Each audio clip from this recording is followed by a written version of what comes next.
Bongga, nandito tayo sa bayan ng Leon B. Postigo. Dito sa bayan ko. So, ayan na nga yung plaza dyan, guys. Papasyalan natin yan. So, first time kong pumasyal. So, matagal na siyang ganyan, guys. Pero ngayon lang ako nagpasyal. So, ito yung social hall. And then, ito na yung stairs o hagdanan na matirik. So, yung hahawakan, guys, both side lang. Sana meron din sa gitna. Mayor, lagyan mo naman. Para sa mga seniors naman, di ba? Para hindi din mahirapan ng bonggang-bongga. Although kahit hindi seniors, natatakot talaga ako dyan nung umakyat kasi super tirik. And then, both side lang yung may hawakan. So, pupunta ka talaga sa side. Hindi ka maka, sa gitna. Dahil parang parang mahulog ka or whatever. Parang hanginin ka talaga. Talaga matumba ka talaga pag nasa gitna ka. So, hahawa ka talaga dyan sa both side ng stairs. Kasi walang hawakan sa gitna. So, look at the Leon B. Postigo logo, guys. Na bonggang-bongga. So, another set na naman, guys. Aakyat na naman tayo sa isang hagdanan. So, look at that. May view sila ng ganyan. Merong daan niya sa gilid. May daanan dito sa gilid. So, bonggang-bongga na talaga. So, na-maintain talaga yung cleanliness ng Leon Postigo. Look at the view, guys.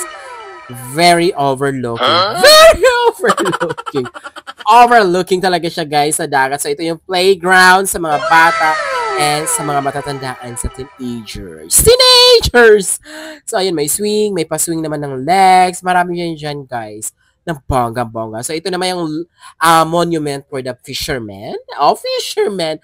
So, ang pangunahing hanap buhay sa Leon Postigo ay pangingisda. So, ayun yung logo na isda. Oh, look at the view. Oh, nice. Diba? Makulimlim na yan dyan. So, tingnan yung logo, guys, diba? Represent yan sa mga fishermen kasi yun talaga yung pangunahing hanap buhay ng Leon B. Postigo. So, dati, guys, putik yun dyan. Pag pumapasok kami, so, sa likod ng municipality, guys, yun yung Bakungan National High School. So, hindi po to siya ganito, mga 90s, guys. 90s talaga, guys. Hindi pa siya ganyan, guys. Pag umulan, yung putik, yung lupa pa naman dyan is mapula. So, talagang tatangkad ka pag umakyat ka dyan ng bonggang-bongga. So, ngayon, bonggang-bongga na siya. So, beautiful na talaga siya. Representative from Leon Postigo. The plaza is very beautiful and cleanliness. Cleanliness!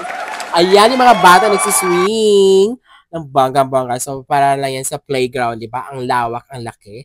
And then, sabayan pa ng overlooking na view na dagat. O, saan ka pa? Ayan, tapos may maintenance talaga yan dyan, guys. So, ito na yung sa baba banda, guys. Ito na yung logo naman